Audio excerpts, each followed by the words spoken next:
A nice simple way of looking at psychology is to say that we're made out of two parts. There's the machine part and there's the not machine part. And further to that, the machine part of us isn't really a part of us at all. It's got nothing to do with us. But at the same time, it's the only part of us that we know, even though it isn't a part. And because it is the only part of us that we know, we don't see it as a part. We see it as the whole of us, even though it isn't us. It's got nothing to do with us. So the other part of us is the non-machine part. And the non-machine part is the part which we don't appreciate and don't understand and don't acknowledge and don't allow to have very much of a say in anything. And even when we start talking about the non-machine part, or this possibility that there is something which is a non-machine, that's very hard to understand because we don't know what a non-machine is. Necessarily we don't know, though. If we could say what it was and how it worked, it would be a machine. Anything that we can describe and say how it works and therefore understand is a machine. But not everything is a machine. Some things we can't describe, define, and we can't say how they work or why they work or anything like that. But just because we can't get a grip on them with the rational mind and say all these things about it doesn't mean that it's not important or that it's not real. In fact, everything that is important and real has this quality of being slippery, being something that we can't talk about or say anything about at all. It's not a bad thing. It doesn't mean that it doesn't exist. It just means it's not a plaything of the rational mind. It means it's very interesting. Anything that we can't put on our map is very interesting.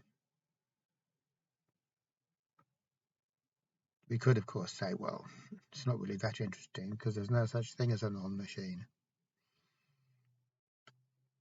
But we now know that a lot of things aren't mechanical. 150 years ago, science was seeing everything as being mechanical. Now we realize that they're spontaneous, self-organizing systems. We don't know how they work. No one tells them how to work, but they work all the same through some principle that is not rule-driven. There's not a bunch of rules telling the system what to do. If there was, it'd be a machine and we could understand it. If there's no rules telling stuff what to do, then we scratch our heads. But who says everything has to be driven by rules? That's a very big assumption. It's also a stupid assumption. In the light of our current scientific understanding, we know it's also an untenable solution. Rules aren't the be-all and the end-all. They're not all that they're cracked up to be. And even though we like rules, we have to learn to live in a world that is bigger than rules, because that's a requirement that life puts on us. Whether we respond to that requirement or how we respond to that requirement is up to us, really. The world that is governed by rules is a very safe world, and that's why we like to stick to it, because everything's orderly, everything makes sense, and we know what's going to happen, we can predict everything. That's the positive side, and the downside is that the world that is based on rules is dead. It's not alive. It's not real either. It's it's sterile and it's lifeless, and there's no joy in it, there's no sustenance in it, there's no creativity. It's just the same old, repeated over and over again. So that's the downside of the mechanical world. But luckily, the mechanical world isn't the whole of the world, even if we do think that it is.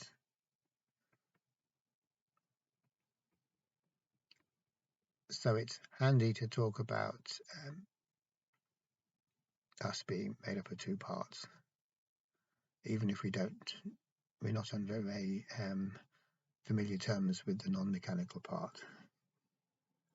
We can, as soon as we start getting interested in it, become more familiar with it and get to give it more credence.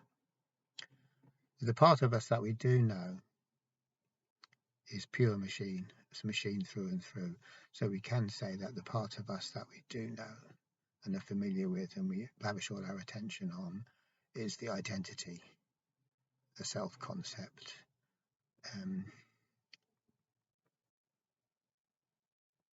the everyday sense that we have of being whoever it is we think we are, or the ego. You can also call it the ego, which is a nice old-fashioned word. So whatever we call it, whether it's the ego or the self-construct or the concrete identity, it's a machine. It's a machine through and through, and there's nothing about it that isn't a machine. So it has all the drawbacks that machines have, naturally enough. Why wouldn't it? So we can then think, okay, well, what's the drawbacks with a machine then? What's so bad about a machine? Specifically talking about the self-construct. What's the downside? What isn't so great about the self-construct? And we kind of know this because we know that if somebody is dominated by their sense of themselves, their concrete sense of themselves, their ego, they're very insensitive towards other people and they're very selfish. And we know that's not good. It's not good for the other people because they're treated like crap. And it's not good for the person because no one likes them. And deep down, they don't like themselves either. So that's just not a good thing. So that's living as if you are the only person who matters.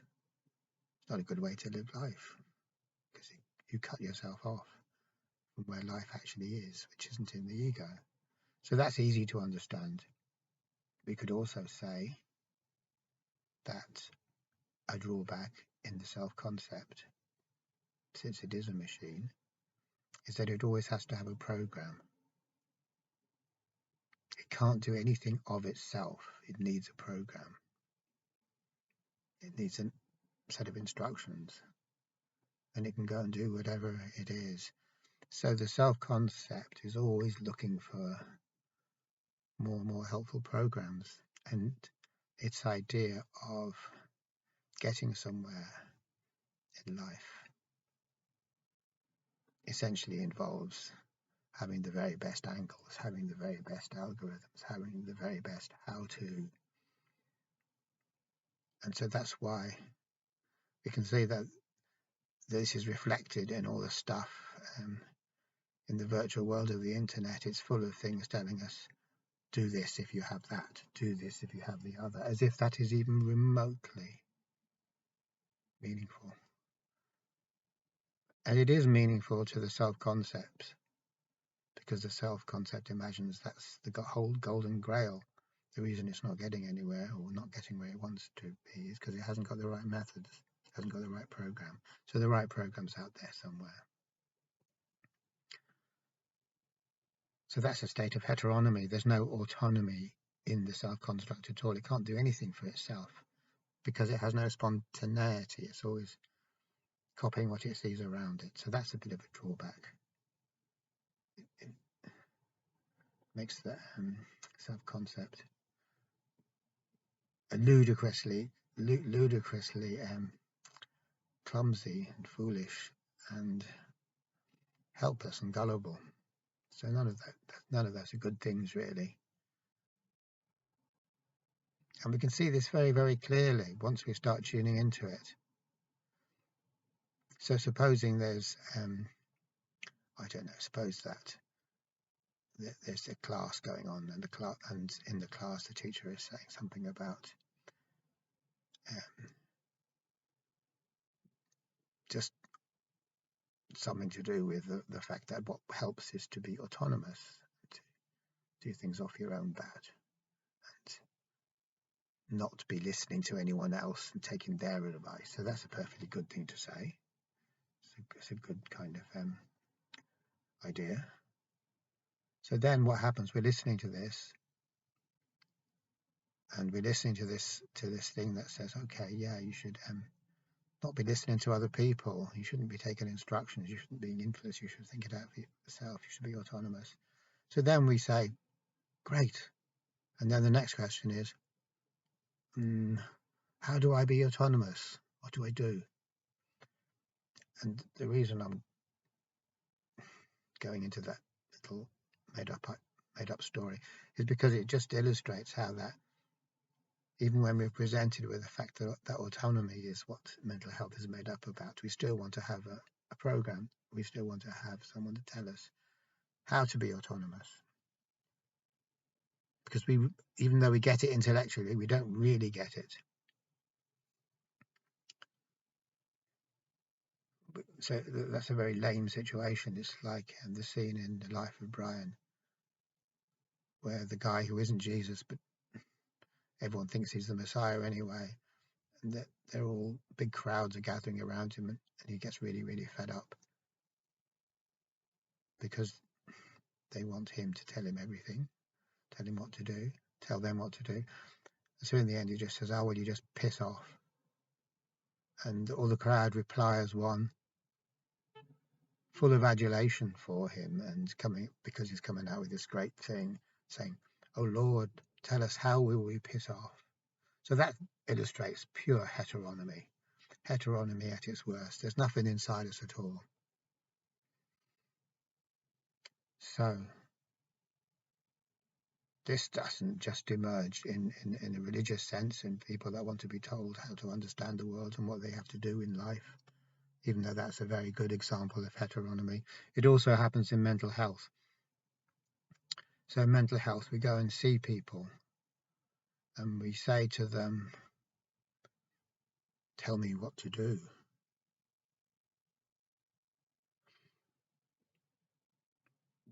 Which is the most hopeless thing in the world to say, really.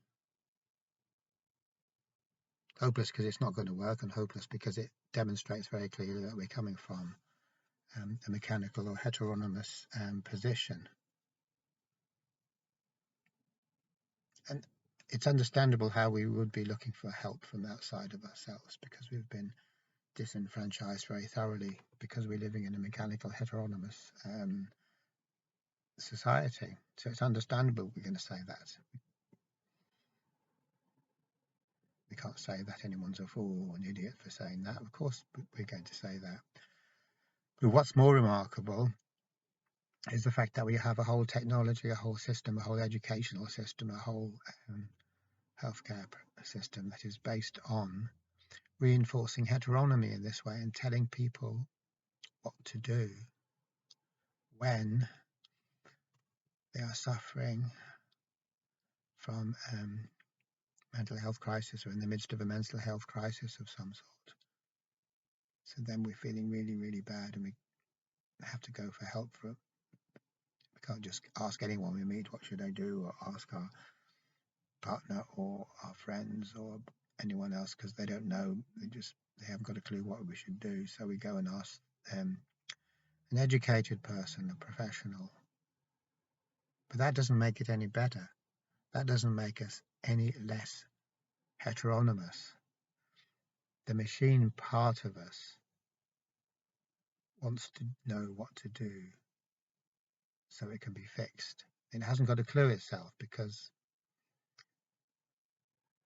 there's nothing that the machine part of us can do to redeem its situation at all. It can just do what it does, and it does it over and over again. And if for some reason it stops working, it can keep on trying harder and harder and harder and putting more effort into it, because that's all it can do. It can just carry on doing what it's always doing, only more so. Machines don't have great flexibility really to do anything else. And so then we go and ask another machine, and the machine will tell us other machine stuff. But there is absolutely nothing that we can be told in terms of what to do that can help our mental health, because mental health is a state of freedom from mechanical influence. You have to do this, you have to do that, or I ought to do this, I ought to do that. Or another form of mechanical influence is how we see the world. So the world is like this is what it is, some sort of assertion of a positive reality. So that's an affliction upon us. That's a lack of mental health. Any kind of theory or idea or belief about the world. Beliefs are oppression. Beliefs are a pure prison and nothing else. So no matter what type of belief you are, there's no right belief. All beliefs are equally oppressive, equally prison-like. And it's the same for theories when it comes to mental health. It's the same for therapies. Anything that people tell us to do is robbing us of our autonomy, and it doesn't make the slightest bit of difference what I am told or what I do. If it's coming from outside of me, it cannot help my autonomy, because anything that comes from the outside of me is not autonomy. And autonomy doesn't mean that I go and read a self-help book and do what it says in the book either, obviously, for very obvious reasons. It doesn't mean that I use my own common sense, because common sense is the machine part of me as well. So far, I've been very good in saying what we can't do and what isn't going to help, and how really nothing that we think is going to help will help. And it's understandable that at this point, the response might be to say, well, what is going to help? Never mind all that. What actually is going to help? And what does help is to see the machine part of ourselves and to see it clearly, to observe the machine part of ourselves, which is the self-concept, and just keep on observing it so we can see it for what it is. And this is a very big thing, because we never do see it for what it is, because we're hypnotized by it, so that we identify with it. And then whatever the machine is, that is our central gravity. That's where we're coming from. It's also our blind spot, so we can never see the machine to be a machine, because we've identified with it, so we think it's us. So that makes the machine totally invisible. So if I say, I want this, very stridently, that's machine talk. That's that lack of irony, that lack of humour. It's pure machine stuff through and through. And if I get offended by something someone else says, and we're all great at being offended these days, as if that says something good about us. It doesn't. Only the machine part of us gets offended. Consciousness doesn't get offended.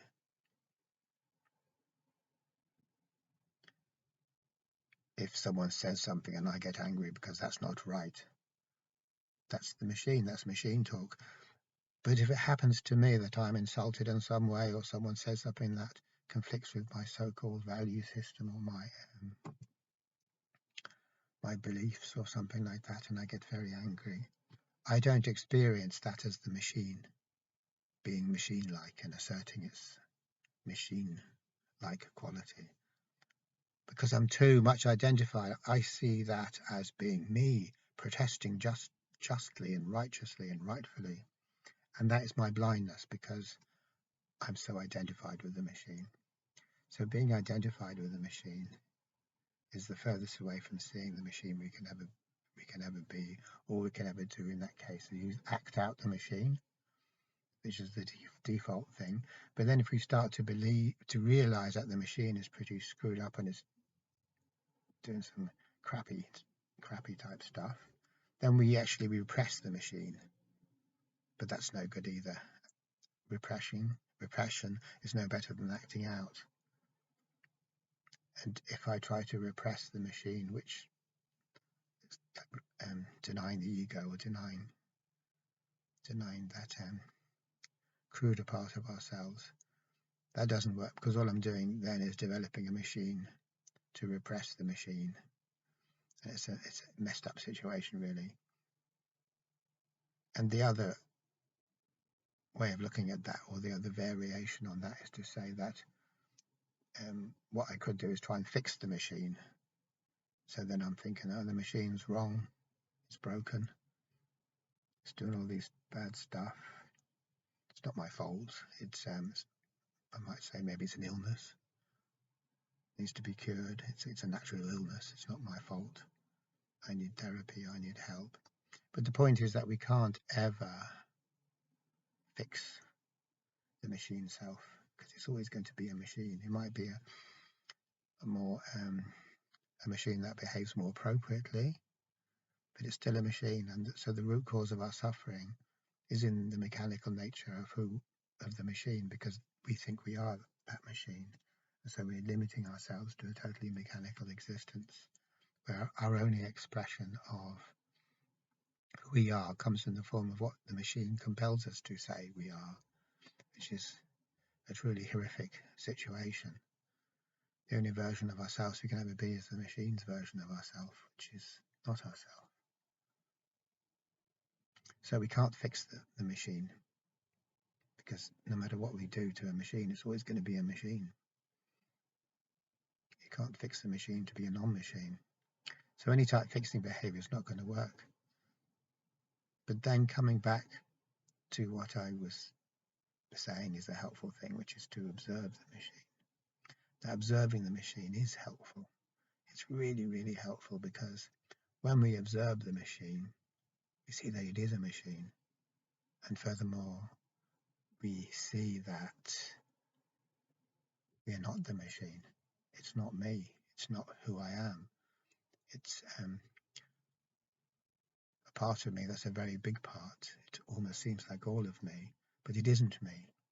So to see this is profoundly helpful, because the seeing of this means that I am disidentifying when I realize it isn't who I am. Then I start to be conscious from a viewpoint that isn't the machine's viewpoint, which is the only sort of consciousness that there is. There's no consciousness from the machine's viewpoint. So I start to wake up. I start to realize what is not my nature, and what is falsely being given to me to believe to be my nature. So at this point, a separation is taking place, a separation from what is true, of what is true from what is not true. Okay, thanks for watching.